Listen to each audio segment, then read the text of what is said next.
Bonjour à tous. J'ai le plaisir de vous présenter le professeur Julie Debacker. Julie nous vient de l'hôpital universitaire de Caen. C'est une grande spécialiste du syndrome de Marfan et des maladies apparentées. Elle cumule les talents médecin, généticienne, cardiologue, chercheuse de renom, récompensée du prestigieux prix Palais-Latour. Julie suit et soigne tant les adultes que les enfants atteints de cardiopathie congénitale, héréditaire ou non. Julie est aux côtés de la BSM depuis plus de 10 ans. Nous avons la chance de l'accueillir régulièrement lors de nos conférences scientifiques, au cours desquelles elle nous tient informés en détail de l'avancée de ses recherches ainsi que des progrès cliniques dans le domaine des pathologies liées au syndrome de Marfan. Julie fait également partie de plusieurs consortiums internationaux, notamment le réseau européen de référence pour les maladies vasculaires multisystémiques rares, le VASCERM, et le consortium aortique de Montalcino.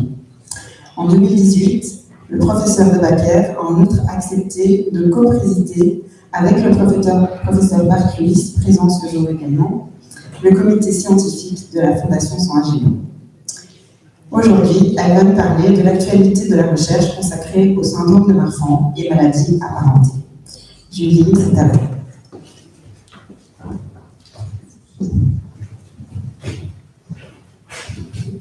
Merci Lily pour l'introduction et bonjour tout le monde. Ça fait beaucoup de plaisir après plus de 2 ans, 2 ans qui ont été quand même un peu particuliers, difficiles. Et ça fait encore plus de plaisir de vous voir ici tous cet après-midi et je veux remercier les organisateurs. Ok, donc mon exposé, je vais vous parler un peu parce que je sais qu'il y a pas mal de personnes d'entre vous qui participent à nos études et je tiens à vous communiquer quelques résultats de nos recherches. Je vais aussi vous parler de quelques sujets, pas tout le congrès, évidemment, qui a eu lieu à Paris récemment, le congrès international au syndrome de Marfan. Et puis, pour finir, je veux juste vous dire quelques mots sur les nouvelles directives, les guidelines, comme on dit, sur la pathologie aortique, qui ont été publiées il y a 7 mois, donc il y a 2 semaines d'ici. Alors, les résultats, pour commencer, de nos recherches, j'aimerais commencer avec l'aspect de la valve mitrale, donc un aspect particulier, c'est-à-dire mitral annular disjunction, la disjonction de l'anneau de la valve mitrale. J'espère que je traduis bien comme ça.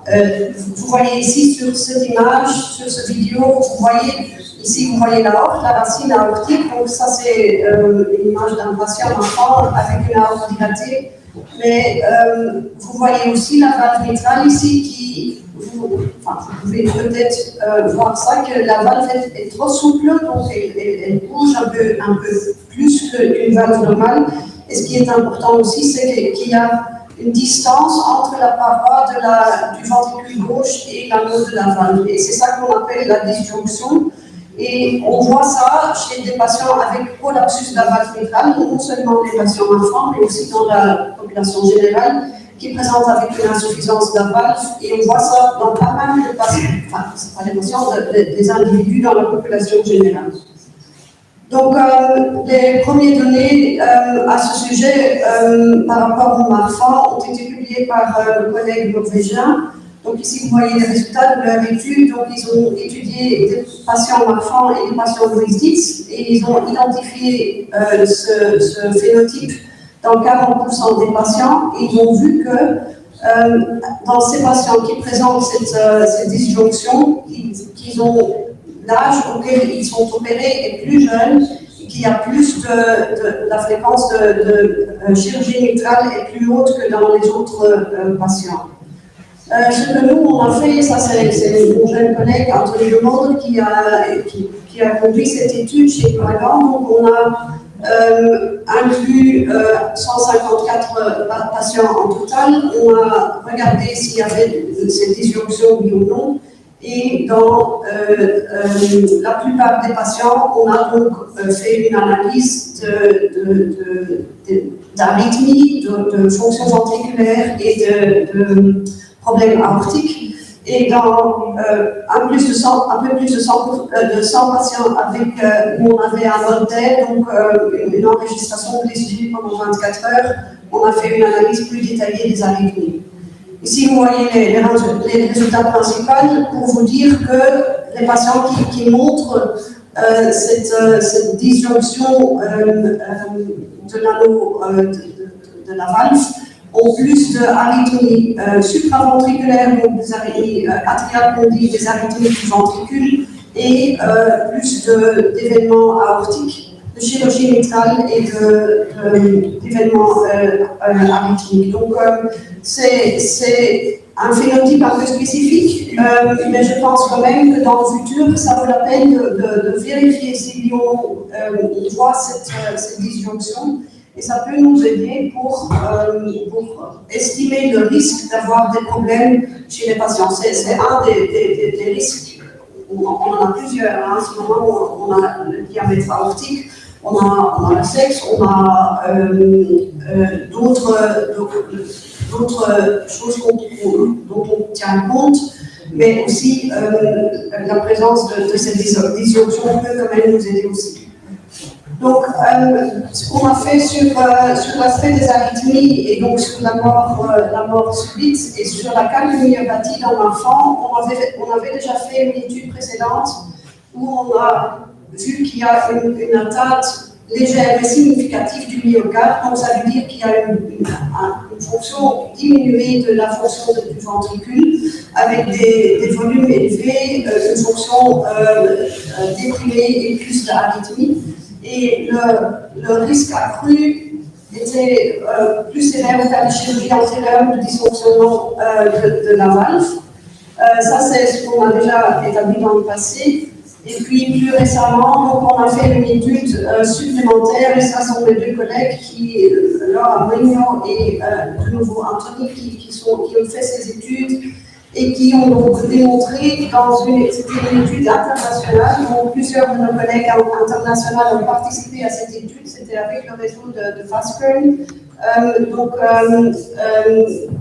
Je vais vous montrer les résultats. Donc, on avait plus de 3000 patients au total, avec les centres qui ont participé, 9 centres dans 7 pays.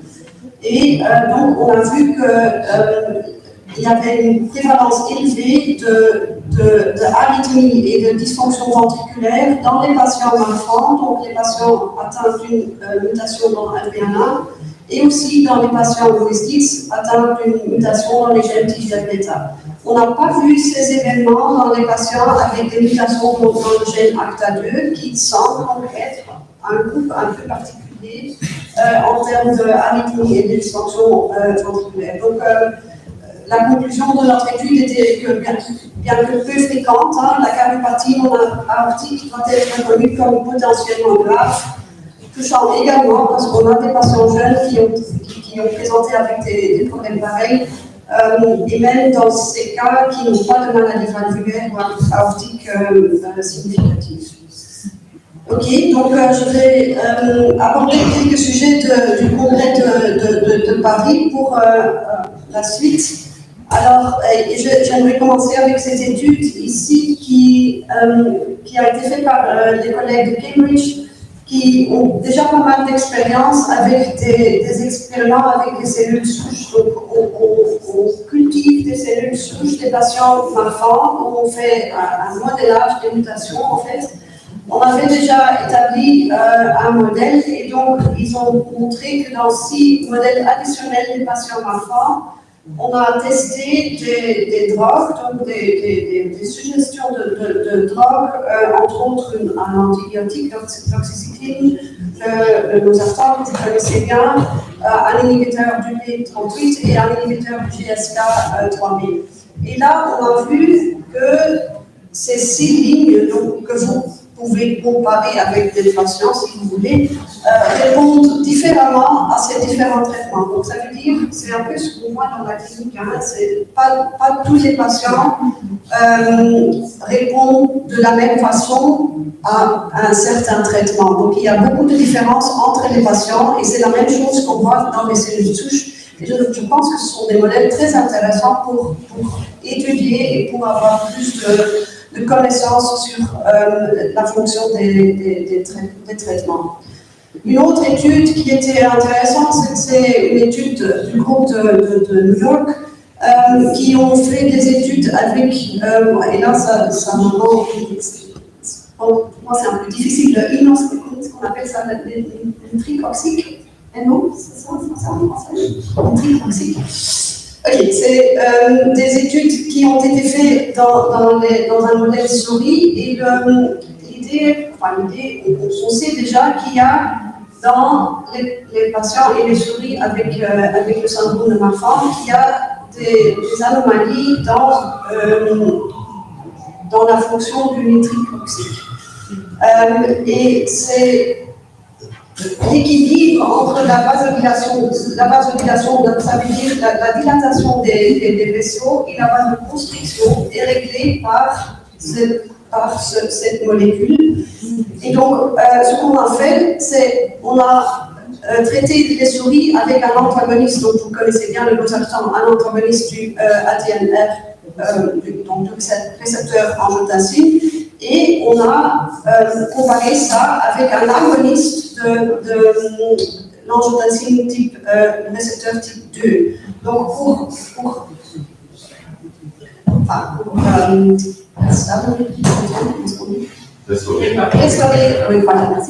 pour restaurer l'équilibre entre la vasodilatation et la vasoconstriction.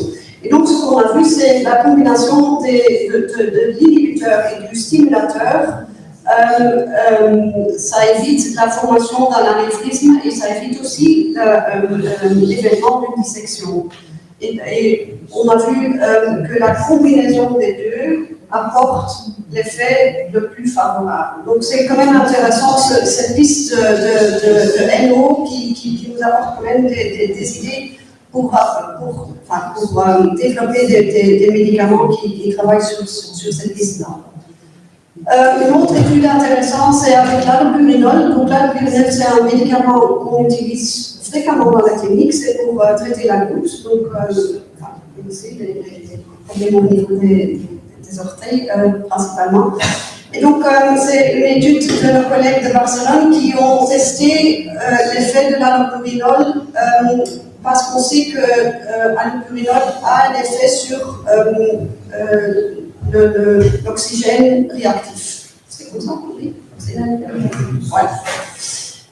De nouveau, on a observé dans un modèle souris, c'est un autre modèle que dans l'étude précédente, mais on a donc donné de l'allopurinol à ces souris et on a vu que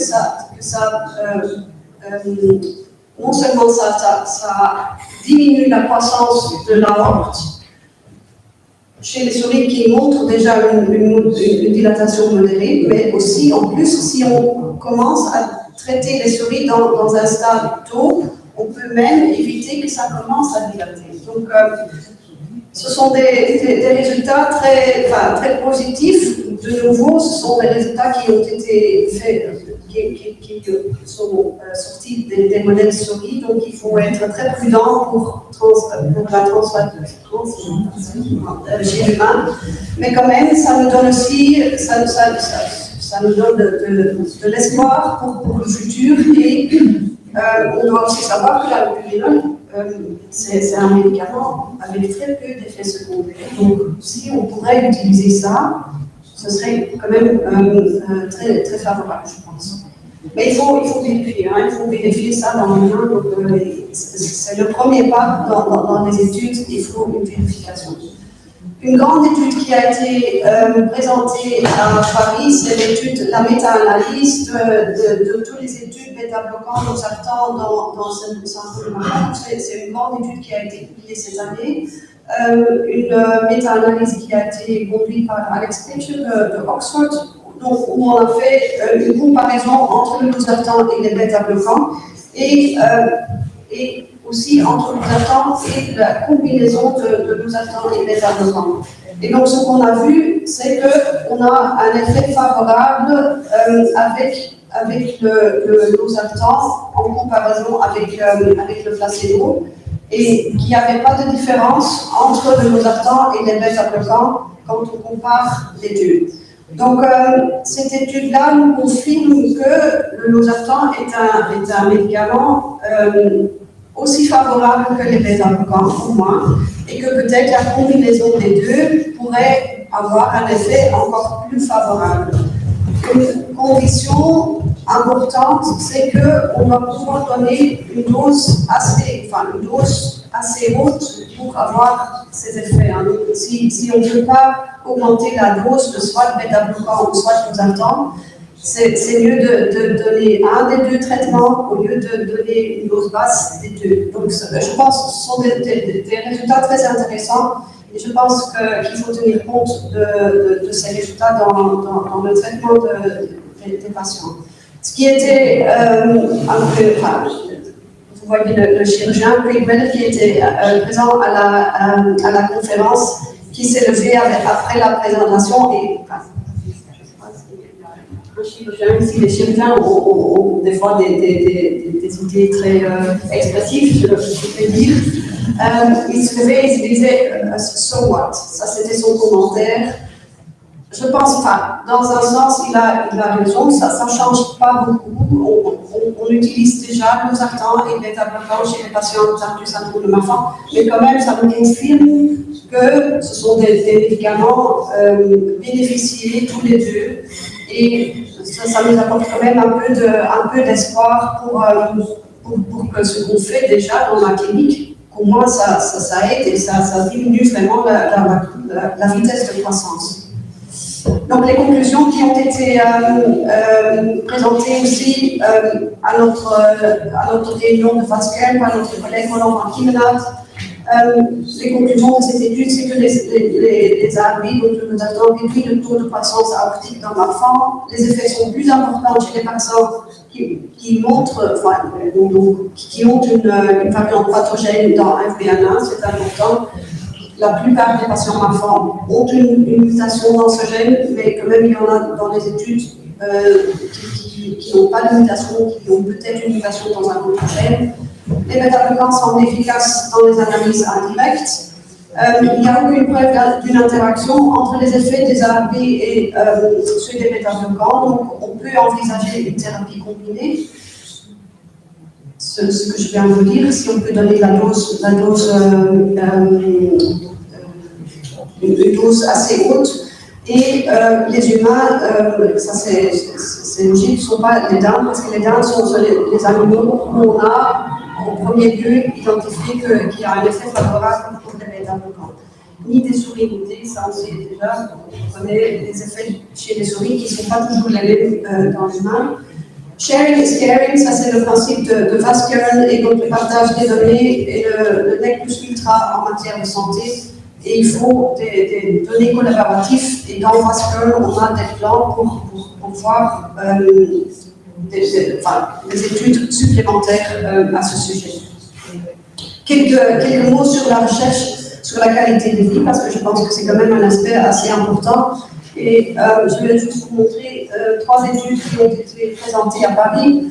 La qualité de vie dans les enfants et les jeunes adultes avec Marfan. Donc, dans cette étude présentée par un collègue de Toulouse, on a fait un questionnaire et on a fait un test d'effort sur bicyclette.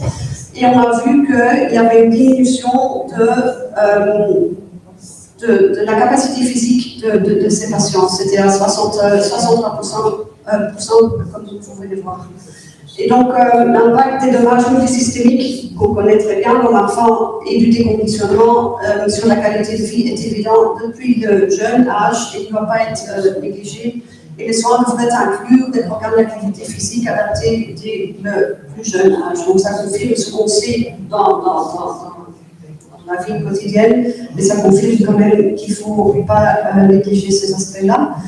L'autre, c'est pas vraiment une étude, c'était une stratégie qu'on utilise à Paris, présentée par Olivier Vigneron, qui a établi un outil online où les cliniques Marfan peuvent remplir des données sur les aspects squelettiques, les aspects cardiovasculaires, les aspects oculaires, et où on peut avoir un rapport pour qu'est-ce qu'un enfant peut faire à l'école en termes d'effort physique. Ce qui est quand même très, très important aussi. Il y a toujours des questions des patients, qu'est-ce qu'on peut faire, qu'est-ce qu'on ne peut pas faire.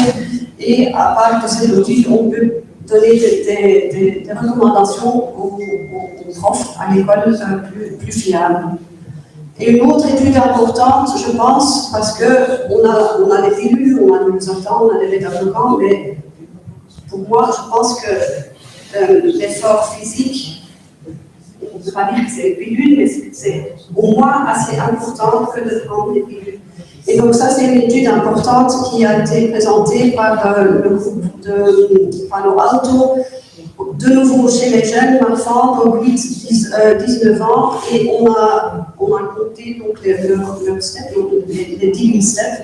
C'est une étude américaine qui bouge moins que les Européens en moyenne, mais bon, quand même. On a quand même vu que ceux qui bougent plus ont une aorte qui grandit moins fort que ceux qui bougent moins. Donc l'effet de juste de bouger, hein, il ne faut pas s'exercer dans les centres de fitness, il faut bouger.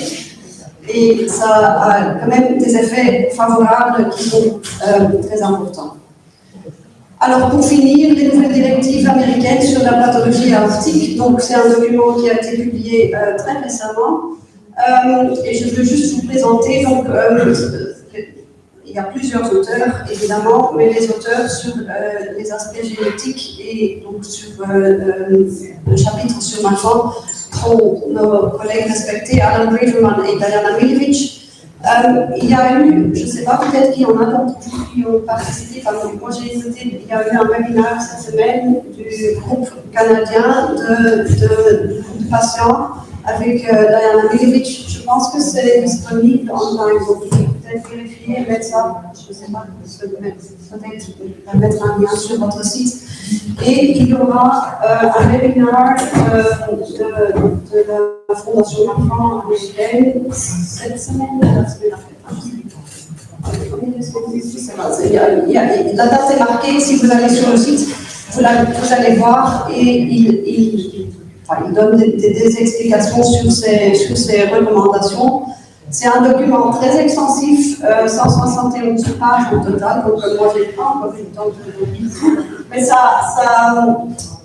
c'est pas seulement les aspects génétiques, c'est les pathologies aortiques, donc c'est les pathologies thoraciques, abdominales, enfin, c'est tout l'aspect des pathologies aortiques qui est dans ce document.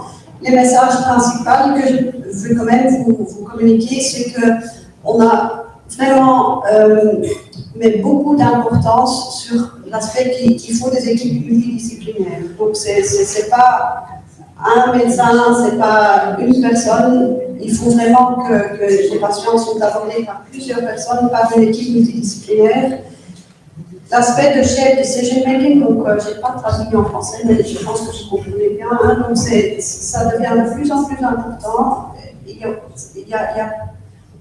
Il reste très peu de décisions que les médecins vont prendre hors du patient, à soi-même. Donc, toutes les décisions, est-ce qu'on va opérer maintenant, est-ce qu'on va attendre un peu, ça doit toujours être d'une façon de chef decision making. Notre tâche en tant que médecin, c'est d'informer les patients et c'est ensemble avec les patients qu'on va prendre des décisions. Donc, le chef decision making, c'est un aspect très important qui devient de plus en plus important, non seulement dans les pathologies aortiques. Et comme je viens de vous dire, l'importance des maladies génétiques a été renforcée dans ce document. Et je veux juste partager avec vous une étude qui est aussi, enfin, qui est à la base aussi des données là.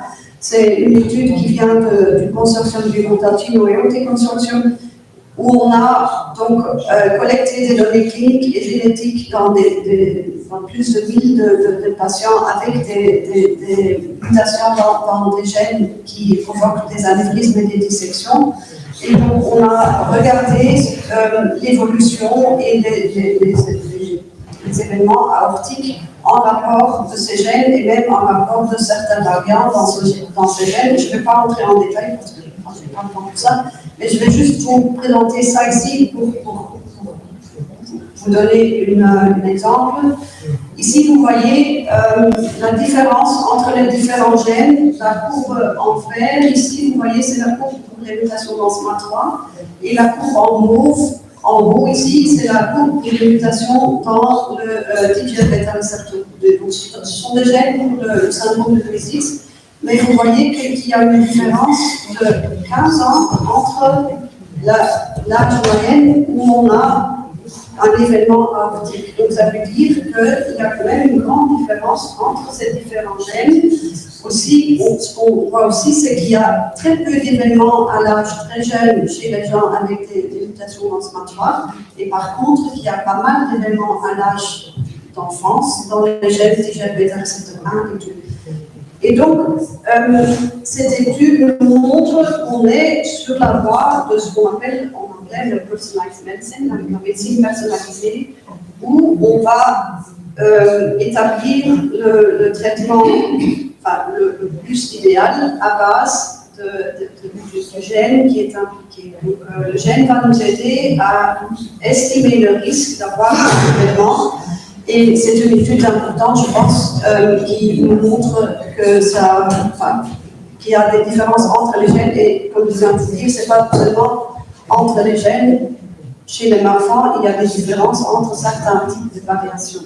Donc là aussi, on n'y est pas encore. Hein. On ne va pas encore utiliser ça dans la clinique, mais je pense quand même qu'il faut tenir compte du type de mutation, du type de variant pour estimer le risque d'avoir des événements aortiques ou mitrales.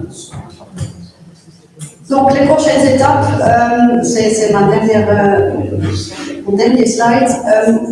On a beaucoup d'idées, on a beaucoup de plans. On veut élargir notre étude rétrospective sur l'arythmie et la cardiomyopathie avec un concept prospectif. Et on a des plans d'inclure un examen par IRM pour voir s'il y a oui ou non de la fibrose dans la myocarde. Ma collègue Laura est en train d'établir une étude sur la fonction mitochondriale dans les patients enfants et l'impact d'activité physique. C'est un autre aspect qu'on veut étudier chez les patients enfants. Et dans la conscience de Montalcino, on a une étude pour plus étudier l'aspect de la valve mitrale. Et dans VASCOR, on est en train d'analyser un questionnaire sur la grossesse. On a une étude sur l'uniformité du traitement qui vient de nos collègues d'Amsterdam et Guillaume Jonzo est en train d'établir une étude sur les bêta-bloquants et les nosartans dans la prévention de la chirurgie, donc un aspect très spécifique.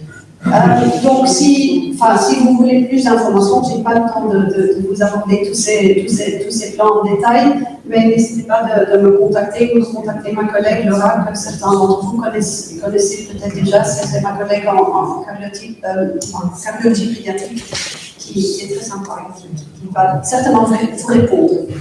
Ce dont je ne vous ai pas parlé, parce que par manque de temps, c'est de nos études dans les poissons zèbres et dans les souris à gants.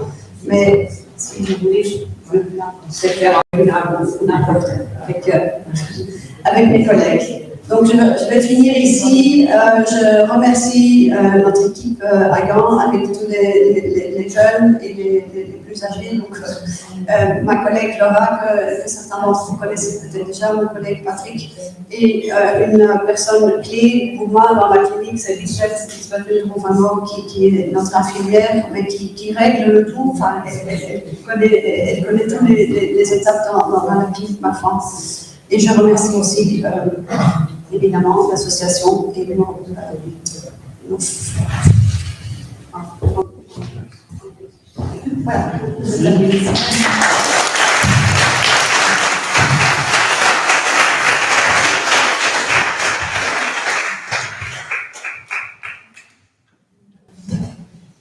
On a prévu 5 minutes sur les questions-réponses. Si vous avez des questions, je dis maintenant.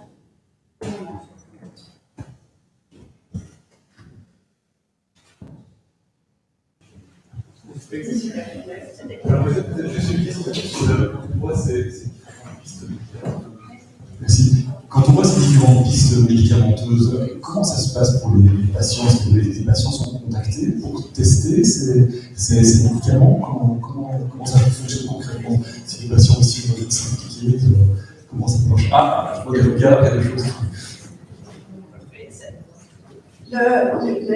Les étapes entre les études souris et les études humains, c'est une très longue étape.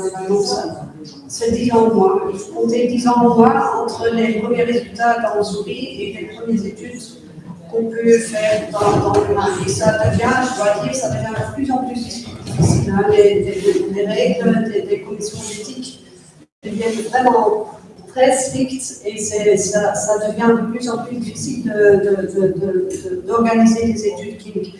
Mais ça n'empêche pas qu'on n'a pas des plans pour faire ça, entre autres pour l'étude albuminol. On en a déjà parlé dans le groupe Vascule, parce que là, c'est très important qu'on collabore, donc on a une collaboration internationale. La maladie de Marfan, ça reste une maladie rare, hein, comme vous savez tous, et pour avoir des résultats significatifs, statistiquement significatifs, il faut beaucoup de patients qui participent.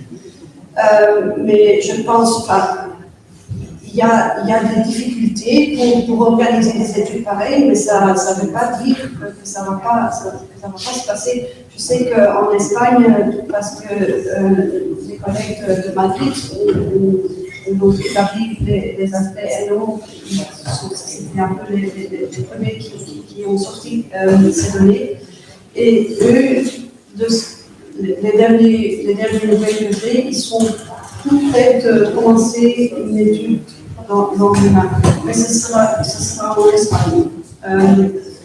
La difficulté toujours, on commence toujours dans un pays, et puis après, si les études, ce qu'on appelle les études pilotes, si ça marche bien, si ça fonctionne bien, on peut prendre pas consécutives pour avoir des études plus internationales. Mais c'est un peu frustrant, ça, c'est très frustrant. Et c'est coûteux, hein, ça aussi. Hein, et le problème, c'est aussi que l'industrie n'est pas intéressée. Est très peu intéressée dans les maladies rares, parce que pour eux, ça n'importe pas beaucoup. Quand on fait des études avec des statines dans la cardiologie, hein, des cholestérol, il y a des milliers de personnes qui vont peut-être acheter ce médicament si on parle de l'enfant. Mais il y a des instituts comme il y a des possibilités pour faire des études dans les maladies rares. Il faut connaître un peu les journaux pour commencer, mais c'est un peu différent que dans les maladies plus prévalentes. Mais bon. Il y a encore une question. Oui. Concernant l'activité physique, est-ce qu'il y a des sports à proscrire vraiment ou d'autres à conseiller? Oui. Et sous quelle intensité, quelle fréquence? Qu'est-ce qui est favorable? Oui, c'est une question importante. En règle de base, c'est que les efforts statiques, donc tous les efforts, on va mettre les dents ensemble pour faire l'effort, ça c'est contre-indiqué. Mais tous les efforts, ce qu'on appelle dynamiques, comme la marche, la natation, ça c'est un type de sport qui est très favorable parce que là, on ne stresse pas les articulations, donc on renforce les muscles et le risque d'aller dans le rouge est beaucoup moins élevé que par exemple, si on fait le cyclisme ça va, mais si on fait des étapes dans les Alpes, c'est logique, hein, donc il faut bouger, il faut faire des efforts physiques, mais il ne faut pas exagérer. Il faut bien s'entraîner. Si on veut courir 5 km, même 10 km, il faut s'entraîner légèrement, il faut surtout pas suivre les start to run, ça va beaucoup trop vite même pour la population générale, ce sont des programmes assez durs. Mais le fait de s'exercer chaque jour 30 minutes en faisant la marche, ça suffit déjà. Hein, il faut pas vraiment. Ça, c'est beaucoup plus important que d'aller au centre de fitness 2 heures par semaine. Ça n'importe rien. Donc, c'est la régularité et ne pas forcer, ne pas aller dans la zone rouge. Julie, je voulais d'abord te remercier et te féliciter pour ce magnifique exposé en français, qui plus est. Je voulais te demander, par rapport à cette approche de médecine personnalisée, dans laquelle effectivement on peut mettre beaucoup d'espoir pour aussi identifier les groupes qui vont mieux répondre à certains traitements, au-delà du génotype, qu'est-ce que tu sens venir comme paramètre important pour identifier les patients qui pourraient bénéficier d'un traitement plus spécifique?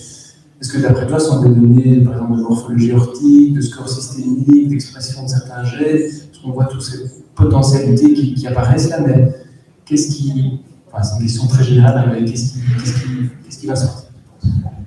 Oui, c'est une question générale, mais c'est une question importante parce que tu as raison, Antoine, c'est pas seulement le gène qui va nous diriger vers un certain type de traitement. C'est comme dans la cardiologie, on connaît très bien, on a des facteurs de risque et c'est l'ensemble des facteurs qui met un certain patient dans une certaine zone pour bénéficier ou pas bénéficier d'un certain traitement. Donc je pense que le gène c'est très important, mais aussi, et là on a quand même déjà vu ça dans les patients aussi, qu'il y a des caractéristiques extérieures, déjà avec un phénotype plus prononcé, des femmes plus petites. Le sexe est aussi un facteur très important. Je pense que les hommes, en général, ont tendance à avoir des événements plus tôt et plus sévères, mais je pense qu'il ne faut pas... C'est pas que les femmes ne montrent pas de dissection, hein, au contraire, parce que je pense même que les femmes montrent peut-être des dissections à des diamètres plus basses que les hommes. Donc il faut tenir compte de tout l'ensemble, le sexe, le diamètre, la morphologie aortique aussi. Quand on voit une aorte qui est dilatée, pas très localisée, mais une dilatation plus étendue,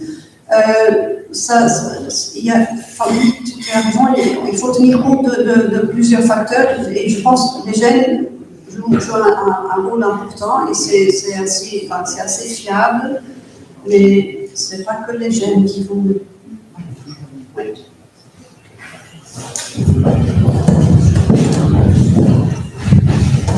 Vous avez évoqué l'impact des hormones sur les événements aortiques. Est-ce que vous envisagez des études sur des traitements hormonaux où les effets secondaires sont trop importants?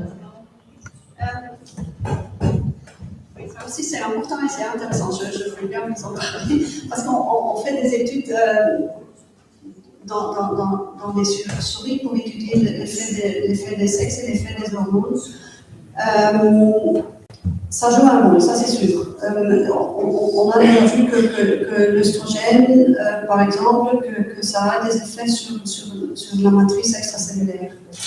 Par contre, on sait aussi que le testostérone, donc l'hormone chez les hommes, notamment aussi les hommes en plus, ça a des effets défavorables sur l'attention et là, ça joue certainement des rôles. Les hormones, c'est sûr et certain. Mais pour en venir à des traitements, ça sera plus difficile, hein, parce qu'on ne va pas aller sur la piste de castration. Hein, c'est pas une bonne idée. Hein, donc, non, mais je veux dire, c'est très difficile d'envisager des traitements hormonaux. Ça apporte toujours des effets secondaires importants. On a fait des études chez l'humain avec des hormones chez les femmes et ça bouge toujours. Hein. On a déjà eu des périodes où on donnait toutes les femmes des oestrogènes et maintenant on n'en donne plus parce que les effets secondaires sont trop sévères. Donc c'est délicat, mais il y a certainement un effet des hormones. Oui, ça c'est... Ouais.